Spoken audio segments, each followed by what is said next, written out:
সরকার এই অভ্যুত্থানের তাৎপর্যকে তারা উপলব্ধির মধ্যে নিতে পারেননি।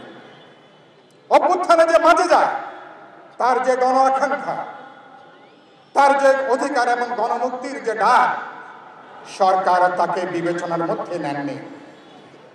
আপনারা শুনেছেন গত এক বছর বা 14 মাসে বেকারত্ব বেড়েছে, কর্মহীন মানুষের সংখ্যা বেড়েছে, 12 থেকে 14 লক্ষ মানুষ নতুন করে তারা চাকরি হারিয়েছেন।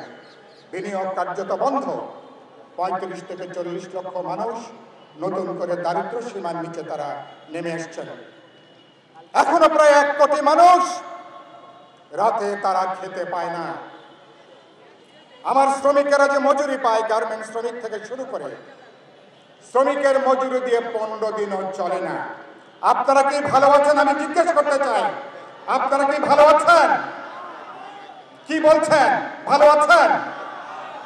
ভালো নাই তারা। কিন্তু আমার কালকে দেখলাম 36 বিলিয়ন ডলার এখন আমাদের রিজার্ভের পরিমাণটা ভালো, কারণ বিদেশ থেকে আমাদের প্রবাসীরা তারা অর্থ পাঠাচ্ছেন। কিন্তু আমাদের এখানে গার্মেন্টস ও রপ্তানির অবস্থাটা ভালো, কিন্তু শ্রমিকদের মজুরির ক্ষেত্রে, তাদের দাবির ক্ষেত্রে, তাদের পেটে যখন আগুন জ্বলে, ন্যায্য দাবি নিয়ে তারা যখন রাজপথে নেমে আসে, শ্রমিকদের আন্দোলনটাকে ওনারা ষড়যন্ত্র হিসেবে আখ্যায়িত করেন। আমি কি ভুল বলছি? আমি শ্রমিকের বাঁচার দাবি, ন্যায্য দাবির যে লড়াই, বিপ্লবী ওয়ার্কার্স পার্টি আগেকার মতন গত 14 মাসেও ঢাকা সহ সমস্ত শিল্পাঞ্চলে জানবাজি করে সেই লড়াইটাকে আমরা অব্যাহত রেখেছি। কিন্তু সরকার সবার দাবি মানে শ্রমিকদের দাবি তারা পূরণ করে নাই।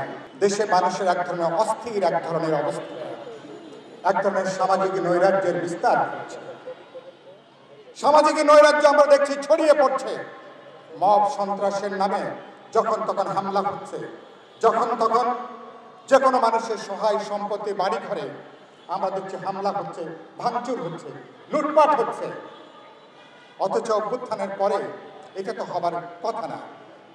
সরকার একদিকে দুর্বল আর একদিকে অকার্যকরী।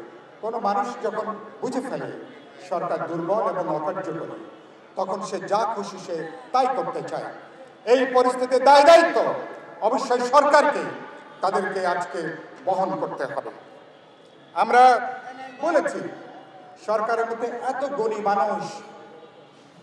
গুণী মানুষ সরকারের মধ্যে, কিন্তু তারা এত বড় সম্ভাবনাকে 14 মাসে তারা একটা অস্থিরতা তারা জন্ম দিয়েছেন।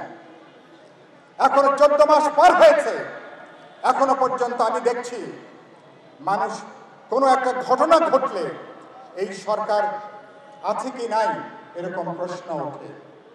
অভ্যুত্থানের পিছনে যেমন প্রতি অভ্যুত্থান হাঁটে, বিপ্লবের পিছনে প্রতি বিপ্লব হাঁটে। গত 14 মাসে প্রতিনিয়ত আমরা দেখছি প্রতি বিপ্লব এবং প্রতি অভ্যুত্থানের আশঙ্কা নিয়ে আমাদেরকে দিন যাপন করতে হয়। কোনো একটা ঘটনা ঘটলেই মানুষের মনে প্রশ্ন ওঠে, সরকার কি আছে না নাই? সরকার কি থাকছে? এই সরকার অধীনে নির্বাচন করা যাবে? এই প্রশ্ন উঠবে কেন? আমাদের এত বিপুল সমর্থন, আমরা সরকারকে সমালোচনা করি, সরকার যেন সঠিক পথে থাকে। এটা তো আমাদের সরকার, কিন্তু দুর্ভাগ্যজনকভাবে রাজনৈতিক দলগুলোর সমর্থনকে সরকার কাজে লাগাতে পারেনি। আমাদের সমর্থনকে দুর্বলতা হিসাবেই তারা বিবেচনা করে আসছেন। এজন্য তারা যা খুশি তারা তাই করছেন।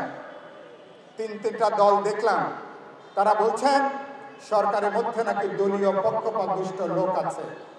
বিএনপি বলছেন, জামাতও বলছেন, এনসিপিও বলছেন।